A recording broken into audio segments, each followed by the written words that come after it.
ابو سعید خدری روایت کرتے ہیں کہ رسول اللہ صلی اللہ علیہ وآلہ وسلم ایک مرتبہ عید الفطر یا بقر عید کی نماز کے لیے عیدگاہ تشریف لائے تو عورتوں کی ایک جماعت کے پاس بھی تشریف لے گئے جو نماز کے لیے الگ گوشے میں جمع تھی۔ ان کو مخاطب کر کے فرمایا، اے عورتوں کی جماعت، تم صدقہ اور خیرات کرو کیونکہ میں نے تم سے اکثر کو دوزخ میں دیکھا ہے۔ یہ سن کر ان عورتوں نے کہا، یا رسول اللہ، اس کا سبب؟ رسول اللہ صلی اللہ علیہ وآلہ وسلم نے فرمایا، تم لعن طعن بہت کرتی ہو اور اپنے شوہروں کی نافرمانی اور ناشکری کرتی رہتی ہو، اور میں نے عقل اور دین میں کمزور ہونے کے باوجود ہوشیار مرد کو بے وقوف بنا دینے میں تم سے بڑھ کر کسی کو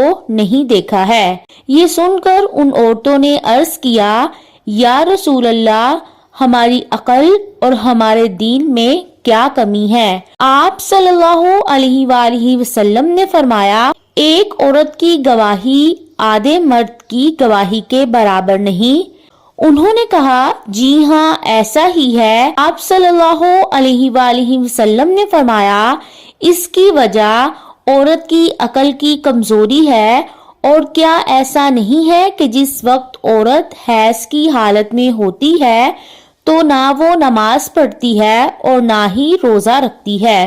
انہوں نے کہا، جی ہاں ایسا ہی ہے۔ آپ صلی اللہ علیہ وآلہ وسلم نے فرمایا، یہ اس کے دین میں نقصان کی وجہ ہے، جس کا ثبوت اس حدیث سے بھی واضح ہوتا ہے کہ وہ انسانی معاشرے کے اعتدال اور توازن کی برقراری کے لیے ہے، نہ کہ شرف انسانیت میں کسی فرق کے اظہار کے لیے۔